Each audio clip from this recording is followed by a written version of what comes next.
যদি থেমে যায় পুরো বাংলাদেশের নারীরা থেমে যাবে, এটা মনে রাখবেন। তার কাছে গিয়ে প্রশ্ন করেছেন যে আপনি এই অফারটা করার সাহস কি করে পেলেন?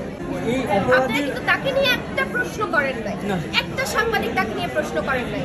তার অবস্থা কি, সে কেন করেছে, সে সাহস কোথা থেকে পেল, এই বিষয়ে আপনারা কেউ প্রশ্ন করেন নাই। শুধু আপনারা প্রশ্ন করতেছেন আমার ড্রেস নিয়ে, শুধু আপনারা প্রশ্ন করতেছেন ইলিয়াসকে নিয়ে।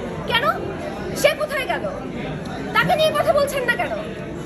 সেই অপরাধীর কি শাস্তি হওয়া উচিত, বা আপনি তার বিরুদ্ধে আপনার দৃষ্টিতে কি? আপনারা সেটা নিয়ে কেন চিন্তা করলেন? করেছেন? আপনি উল্টো প্রশ্ন করেন দেখে করেন নাই, এগুলো অবস্থা করেন নাই, কারণ আপনারা পড়ে আছেন আমার শাড়ি চুরি নিয়ে। আপনারা অপরাধীকে নিয়ে পড়ে নাই, আপনারা আমাকে নিয়ে পড়ে আছেন, যে কারণে আমাদের দেশে কোনো অপরাধের বিচার হয় না। যা আমি আপনাদেরকে বলছি যে আপনারা প্লিজ অপরাধীকে খোঁজেন, যার সাথে অপরাধ হয়েছে তাকে না। আমাকে যে প্রশ্ন করছেন, আমি এই প্রশ্নের উত্তর দিতে কি আদৌ ক্যাপাবল কিনা? আমি কি ক্যাপাবল? Am I capable?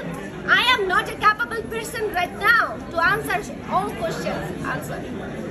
যে অপরাধী তাকে প্রশ্ন করেন, আপনি কেন এই প্রস্তাব করেছেন? আপনি এরকম একটা জায়গায় বিলং করেন, আপনি রাজনীতি করেন, আপনাকে দেখে শেখার কিছু আছে, আপনার থেকে এটা প্রত্যাশা করি। আপনারা তাকে প্রশ্ন করেন, আমাকে প্রশ্ন করছেন কেন? আমি সব প্রশ্নের উত্তর দিতে বাধ্য কেন? আমি একটা ড্রেস পরেছি, এটা আমার অপরাধ হবে কেন?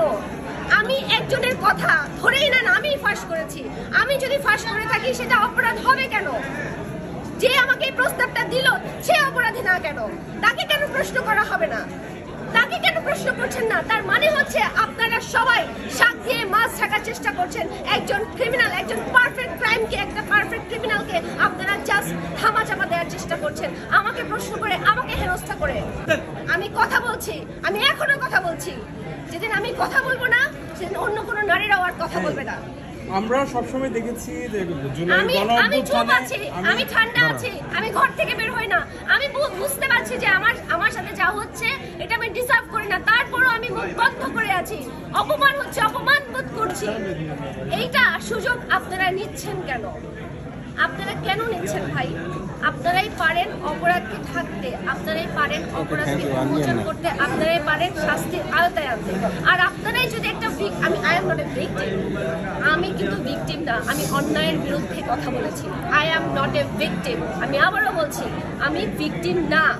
আমার সাথে একটা অপরাধ হয়েছে, আমি সেটার এগেনস্টে দাঁড়িয়েছি, কথা বলেছি, দ্যাটস ইট। এই যে আমার যে ড্রেসটা, এই ড্রেসটা সামনে কেন আসলো? এটার গোড়াটা কোথায়? যে অপরাধটা করেছে সেই অপরাধীকে আপনারা পার পাইয়ে দিচ্ছেন এই প্রশ্নগুলো করে। আমার এই কাপড় নিয়ে কথা বলে যে অপরাধী তাকে কিন্তু আপনারা পার পাইয়ে দিলেন, এটা আপনারা ভুলে যাচ্ছেন।